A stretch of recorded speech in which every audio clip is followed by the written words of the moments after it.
Hello everyone, and welcome back to my video.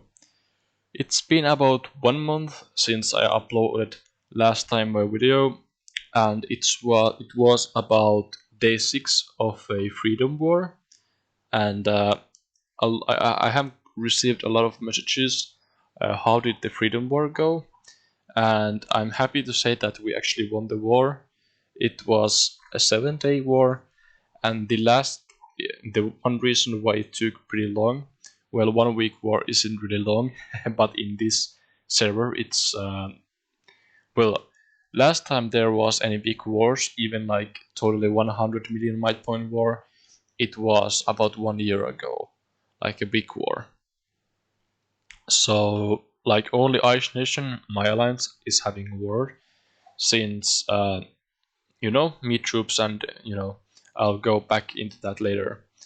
So the war took 7 days. The last day was the day when it was first time super sale on, and the bestseller was in 75%. So the reason why we didn't dominate the war so quickly was because there was no possibilities to buy troops. So when we could when the super sale came on and those others, we won the war in about 6 hours, and they surrendered.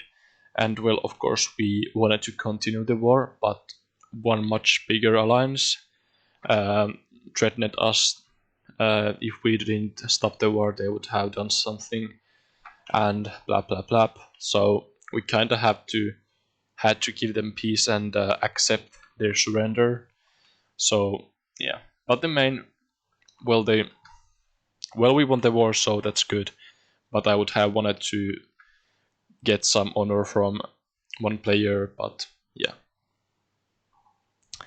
And yeah, so currently we are top 6 alliance, almost top 5. We lost some players, but we also received players, so we are about as in same might points as in the war, I think, maybe even more. But if we wouldn't have lost any players, we would be in about top 4 alliance, I think. So currently top 1 alliance in Nordic 1 is Suomi. They're almost 400 million might points, and the wall is really close to Assel as well.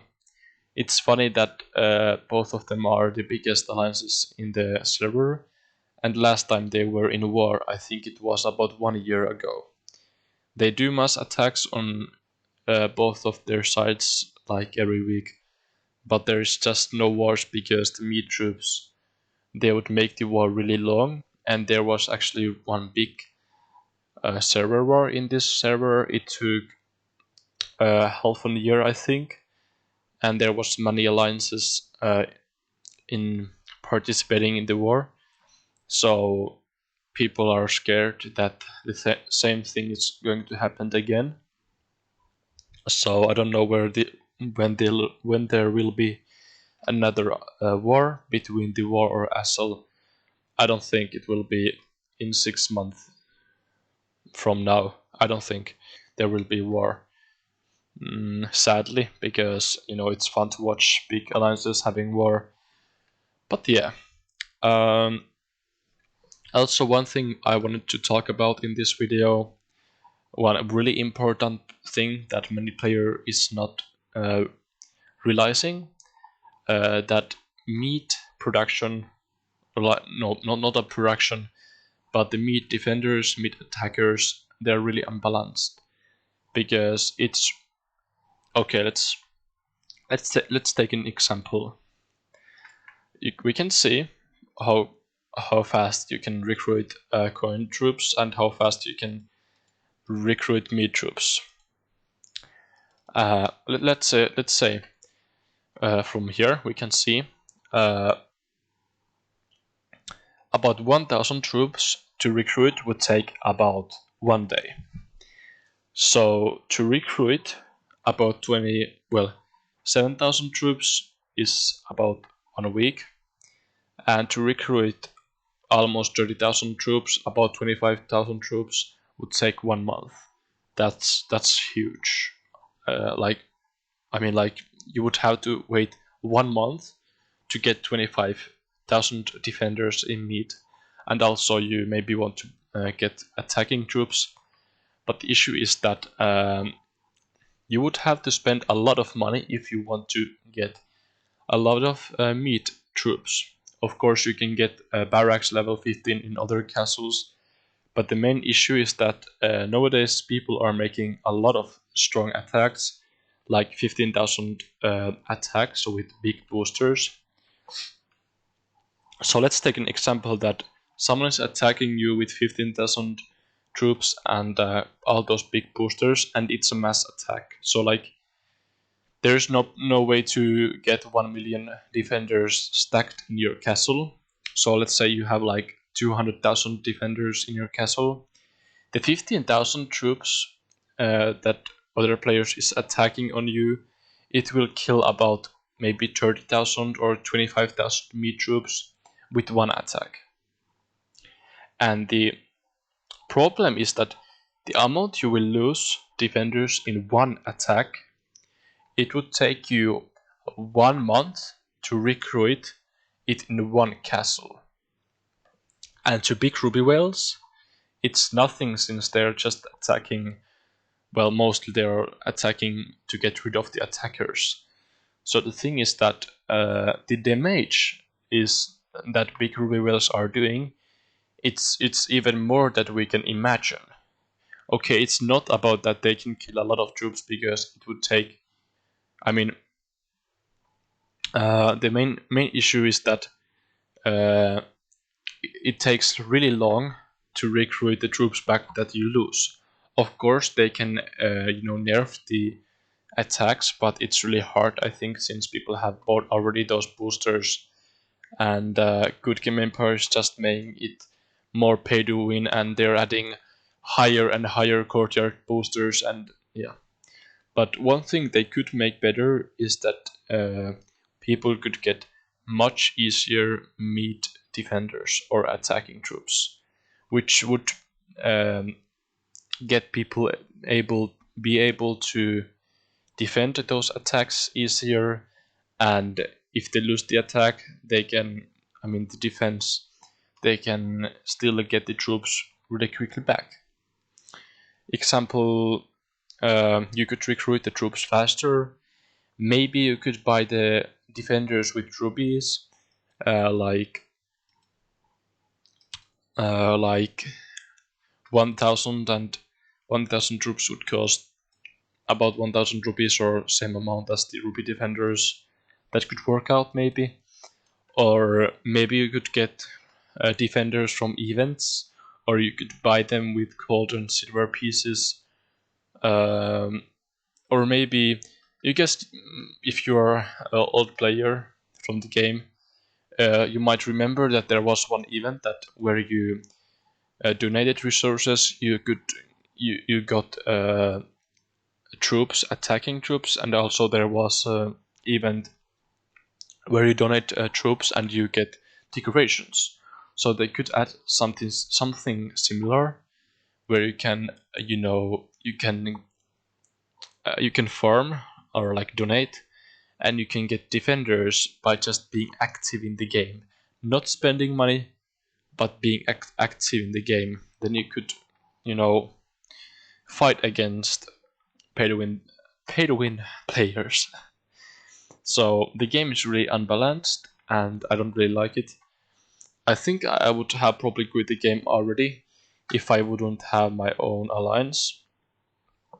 And yeah, I wanted to tell about that.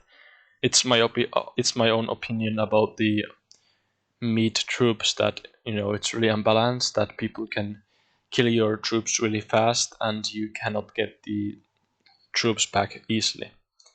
And yeah, of course, everyone has their own opinions, and I want to hear you guys in the comments. What are you thinking about it? But in my opinion, it's really unbalanced, and it takes really long to get the troops back that you have lost. And well, I have now some defenders, and myself, I spend €100 last week to get defenders, and I just feel it was big waste, since I can lose the troops really quickly, and I would have to spend again money to get them back. So yeah, well, they could fix the issue with few things. Maybe they would nerf the attacks, or maybe let players, of course, recruit the troops faster. Or one thing, one big issue is that there's really big difference with in pay to win players and free to play players. Like me, I probably spend like average €50 per month to the game, and I'm still about 5 million might points. And let's say player like, who should I take example? Let's say Athena. She is not big Ruby well, but yeah, well, she is Ruby well, but not big as Lalisa.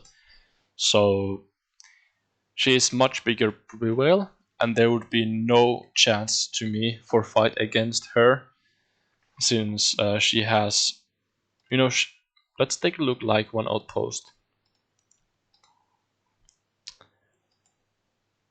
Yeah, there's so much defenders.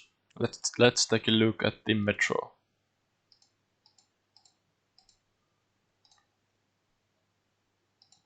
Yeah. Okay, well, metro is less troops. So we can see that there's a really big difference between me and her, even we are both Ruby players, and we're kind of, even I'm spending €50 to free to play game. It's a lot. I mean, €50 per month. That's really much, and there shouldn't be this big difference. Well, yeah, that's just what I wanted to tell you about, guys, in this video. Yeah, I hope you liked the video. I hope there will be changes in the game, or maybe I might quit the game in later. I don't know. There is just too big difference between pay to win and free to play players that there's no point going war anymore in this game with bigger alliances, since there's no chance on fighting unless you Ruby well. But yeah, I hope you liked the video. See ya.